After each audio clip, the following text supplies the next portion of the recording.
किसी भी टेस्ट के लिए चुगताई लैब है आपका भरोसा। अगर लैब टेस्ट की जरूरत हो तो घर में रहें और मोबाइल ऐप या हेल्पलाइन से बुकिंग करवाएं। मज़ीद मालूमात और रहनुमाई के लिए 03-111-456-789। अस्सलाम वालेकुम, welcome to Chughtai lab live session. जैसा कि आप जानते हैं, चुगताई लैब हर हफ्ते आप लोगों के लिए एक लाइव सेशन लाता है जिसमें हम आपको एक हेल्थ टॉपिक के ऊपर अवेयर करते हैं। आज का जो हमारा टॉपिक है वो है डेंगू। डेंगू के बारे में अगर हम बात करें तो डेंगू एक वायरल इलनेस है जो कि मॉस्किटो से फैलती है और पाकिस्तान एक एंडेमिक कंट्री है जहाँ पर हर साल इसके बहुत सारे केसेस रिपोर्ट होते हैं। मगर डेंगू एक ऐसी बीमारी नहीं है जिससे बचना बहुत मुश्किल हो या फिर इसकी कोई ऐसी एहतियाती तदाबीर हैं जो कि वो भी बहुत मुश्किल हो। अगर हम टाइम पे इससे एहतियात करें तो हम इससे बच सकते हैं। और डेंगू के जो स्प्रेड होते हैं आमतौर पर या इसके जो केसेस रिपोर्ट होते हैं ये जुलाई से लेके आमतौर पर अक्टूबर तक बहुत ज़्यादा रिपोर्ट होते हैं। इस बहुत अहम को एड्रेस करने के लिए हमारे साथ आज मौजूद हैं डॉक्टर हाजरा फ़ारूक जो कि कंसल्टेंट वायरोलॉजिस्ट हैं। Welcome to our live session doctor Hajra. जी थैंक यू ज़ारा। हम अपने सेशन का आगाज़ करेंगे। मेरा पहला सवाल आपसे ये है कि डेंगू वायरस क्या होता है? जी, डेंगू जो है बेसिकली एक वायरल इलनेस है, ठीक है, जो हम डेंगू की अगर बात करें, ठीक है, और ये वायरस इसकी फैमिली है एक फ्लेवी वायरस, फ्लेवीविरिडी इसको हम कहते हैं। और बाकी तो वायरल डिटेल्स मेरे ख्याल से इस वक्त ज़ाहिर एक अगर वायरोलॉजिस्ट के पॉइंट ऑफ व्यू से इसका स्ट्रक्चर है और फिर इसकी फैमिली, लेकिन सिंपल ये एक वायरस है, ठीक है, जिसकी चार किस्म की ये कह लें 4 टाइप्स होती हैं। और डेंगू इटसेल्फ जो है वो वायरल इलनेस है जो मॉस्किटो बाइट के जो है उसके थ्रू इसकी ट्रांसमिशन होती है। ठीक है, और इसके अगर किसी को ट्रांसमिट हो गया है तो इसके सिम्टम्स क्या होंगे? अच्छा, इसमें ये है कि जो मेजॉरिटी आपके पेशेंट्स होते हैं वो एसिम्प्टोमेटिक होते हैं, लेकिन सिम्टम्स अगर हम देखें तो इसमें फ़ीवर होगा, साथ में बॉडी एक्स हैं, नोज़िया हो सकता है, और ख़ास तौर पे जो रेट्रो ऑर्बिटल पेन और हेडेक जो है ये इसमें बहुत प्रोमिनेंट होता है, ठीक है। बाकी आपको बॉडी एक्स, और अगर हम सिंपल डेंगू की अगर बात करें, क्योंकि इसकी स्टेजेस हैं तो स्टेज के हिसाब से फिर ये अगर हम देखें तो ब्लीडिंग में अगर डेंगू जिसमें हमारे पास विदाउट वार्निंग साइंस है, इसकी क्लासिफिकेशन करें हम, और फिर विद वार्निंग साइंस, और उसमें फिर फाइनली जो है वो जिसमें ब्लीडिंग और हेमरेज और आपके रैश ये सब चीज़ें जो है इसकी डेंगू हेमरेजिक फीवर है उसमें ये होती हैं। ठीक है, जैसे कि भी आपने सिम्टम्स का जिक्र किया, मैं इसमें सिम्टम्स रिलेटेड ही मेरा एक सवाल है कि इसके सिम्टम्स कब शुरू होते हैं? क्या कुछ टाइम लगता है या फ़ौरन से इसके सिम्टम्स शुरू हो जाते हैं? देखिए, हर वायरल इलनेस या कोई भी डिजीज़ होती है तो उसका एक इंक्यूबेशन पीरियड होता है जिसमें एक एक्सपोजर के बाद वो टाइम जिसपे साइन और सिम्टम्स अपेयर होते हैं, तो वो हर इलनेस का डिफरेंट होता है। तो डेफिनेटली इसमें हम कहें अगर 3 to 5 डेज़ या 5 to 7 डेज़ इंक्यूबेशन पीरियड अगर हम बात करें तो उसके बाद सिम्टम्स अपेयर होंगे, ठीक है। और फिर जिस तरह डिफरेंट जो सिम्टम्स है वो अपेयर, एक आपका जैसे एक्सपोजर हुआ है तो उसके बाद थोड़ा टाइम 3-4-5 दिन के बाद सिम्टम्स जो है वो इसकी अपेयर होना शुरू हो जाएंगे। ठीक है, और क्या इस वायरस में ऐसा भी हो सकता है कि किसी पर्सन को या किसी पेशेंट को डेंगू वायरस हो चुका है और उसको सिम्टम्स नहीं आ रहे? क्या इसके भी कोई चांसेस होते हैं? बिल्कुल, मैंने अभी बताया शुरू में कि मेजॉरिटी जो केसेस हैं वो एसिम्प्टोमेटिक होते हैं, और जो सिम्प्टोमेटिक हैं वो उसमें ये अलामात ज़ाहिर होंगी। और ऐसा भी बिल्कुल है कि अगर डेंगू इन्फेक्शन है, डेंगू वायरस से मतलब डेंगू वायरस ट्रांसमिट हुए तो डेफिनेटली एसिम्प्टोमेटिक केसेस भी हमारे पास होते हैं। ठीक है, और क्या इसका जो स्प्रेड है वो इस तरह होता है कि डेंगू किसी इंसान से इंसान को स्प्रेड हो या ये मॉस्किटो से ही सिर्फ स्प्रेड होता है? उसमें ये है कि जैसे मैं आपको एग्जांपल दूंगी, अगर एक पेशेंट है पेशेंट डेंगू के साथ एडमिटेड है और मॉस्किटो जो है उस पेशेंट को बाइट करके दूसरे बंदे को काटता है, मच्छर अगर, तो डेफिनेटली वो वायरस अगर उसकी सलाइवरी ग्लैंड्स में होगा तो वो ट्रांसमिट करेगा। इस तरह mode of transmission, source of जो ट्रांसमिशन, मोड ऑफ ट्रांसमिशन वो ऐसे होगा person to person through the bite of the mosquito. ठीक है, और इसके डायग्नोसिस के लिए कौन कौन से टेस्ट मौजूद हैं? जी, इसके डायग्नोसिस में 3 तरह के टेस्ट जो हम कर रहे हैं जो हमारे पास अवेलेबल हैं चुगताई लैब में। एक डेंगू NS1 होता है जो इनिशियली 1 से 3 डेज़, 1 to 5 डेज़ अगर हम कराएं तो ज़्यादा सेंसिटिविटी होगी।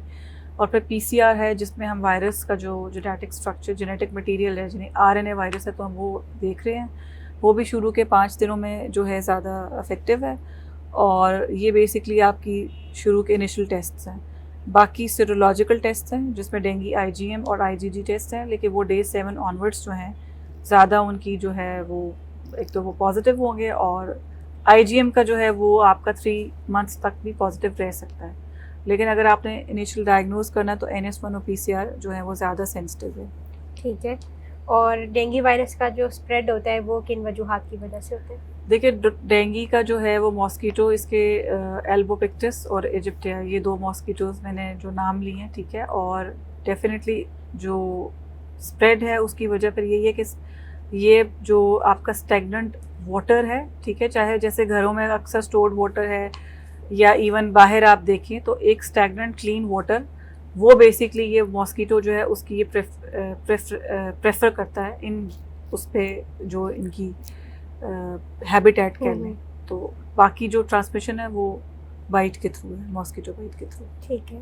प्रिकॉशनरी मेजर्स क्या क्या लेने चाहिए डेंगू वायरस से बचने के लिए? इसकी प्रिवेंशन की एक इससे पहले जो आप इसकी ट्रांसमिशन की बात करें तो मदर टू चाइल्ड ट्रांसमिशन भी पॉसिबल है, ठीक है, और बहुत रेयर है, ब्रेस्ट फीडिंग के थ्रू नहीं है, लेकिन मदर टू चाइल्ड ट्रांसमिशन भी है। बाकी प्रिकॉशंस का आपने पूछा है तो उसमें डेफिनेटली हमने अपने आप को बचाना कैसे है इसका मॉस्कीटो, एक तो ये कि हम कहते हैं कि जैसे मेल्स जो कि आउटडोर एक्टिविटी में ज़्यादा इन्वॉल्व होते हैं, तो हम कहते हैं स्पेशली इस टाइम पीरियड में आप फुल कवर्ड आपके ड्रेस होना चाहिए। मॉस्कीटो रिपेलेंट्स जो इंसेक्टिसाइड्स हैं वो यूज़ करना चाहिए। इवन लावा साइड यानी इनके लावा जो है उसकी जो ब्रीडिंग साइट्स हैं उन सबको क्लियरली हमने लावा साइड्स यूज़ करना होता है, लाइक इंसेक्टिसाइड्स के अलावा या मॉस्कीटो रिपेलेंट्स के अलावा। बाकी ज़ाहिर है कुछ जैसे ओपन एयर अगर किसी को ऑप्शन है तो मॉस्कीटो रिपेलेंट्स है या मॉस्कीटो नेट्स यूज़ करना। और पानी जो है हमने कोशिश करनी है कि ज़्यादा उसकी स्टैगनेंट वो स्टोरेज ना हो, ठीक है। हमारा पानी जो फ्लोइंग वाटर में कोई इशू नहीं है, लेकिन पानी की जो जैसे जमा होके अक्सर हमें नज़र आ रहा होता है वो नहीं होना चाहिए। और बाकी जो है सारे ठीक है। अच्छा, जब भी डॉक्टर हाजरा हम किसी भी वायरस या किसी डिज़ीज़ के बारे में बात करते हैं तो अक्सर हम मिथ्स उनके बारे में सुनते हैं। तो डेंगू के बारे में भी अक्सर लोग कहते हैं कि अगर किसी को एक बार डेंगू हो गया है तो वो दोबारा नहीं होगा, या अगर किसी को एक बार हो गया अब दोबारा हुआ तो वो बचेगा नहीं। तो इसके बारे में मैं आपसे जानना चाहती हूँ। देखिए, डेंगू की हैं 4 सीरोटाइप्स, ठीक है। तो जो पहली इन्फेक्शन होती है जिसको प्राइमरी इन्फेक्शन कहते हैं वो आपकी लिमिटेड होती है, सेल्फ लिमिटेड होती है, एसिम्प्टोमेटिक है, सिम्प्टोमेटिक है। लेकिन जब सेकेंड टाइम इन्फेक्शन होगी विद अनदर सीरोटाइप जो कि पॉसिबल है और जो कि होता है, तो एक तो ये कि ये बात नहीं है कि एक दफ़ा हुआ है तो सेकेंड टाइम नहीं हुआ, बिल्कुल पॉसिबिलिटी हो सकती है। लेकिन जब सेकेंड टाइम होगा उसमें जो है वो ब्लीडिंग का, जैसे मैंने बताया, वो चांस फिर बढ़ जाता है, वो ज़्यादा बल्कि होता है और वो सवेयर हो सकता है। उसमें आपकी मोर्टेलिटी भी है, हो सकती है अगर उसको टाइमली मैनेज ना किया जाए। तो बिल्कुल ऐसा पॉसिबल है कि एक दफ़ा हो तो सेकेंड टाइम दूसरी सीरोटाइप से ज़रूर इन्फेक्शन जो है वो हो सकती है। ठीक है। क्या डेंगू वायरस से बचने के लिए कोई वैक्सीन मौजूद है?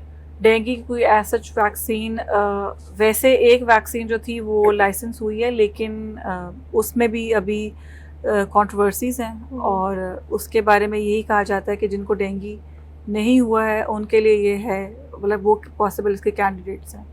तो सच हम नहीं कह सकते अभी, हम कहें कि अगर वाकई कोई वैक्सीन है जो उससे प्रिवेंट करेगी, कि बस एक लाइसेंस हुई है और उसका लेकिन यूज़ जो है वो ऐसे रिकमेंडेड यूज़ यही है कि जिनको डेंगू नहीं हुआ आप उनको लगा सकते हैं। लेकिन हम अभी अगर पूछा जाए तो हम जैसे बाकी जो नॉन वैक्सीन्स हैं जिनको हम कह सकते हैं कि वो है मार्केट में अवेलेबल है, तो डेंगू के लिए हम कहेंगे कि अभी कोई वैक्सीन नहीं है जो बिल्कुल आपको डेंगू से प्रिवेंट करेगी। ठीक है। अब मैं आपसे जानना चाहूँगी कि अगर किसी को डेंगू फीवर हो गया है तो इसकी कॉम्प्लिकेशंस जो हैं वो क्या क्या हो सकती है?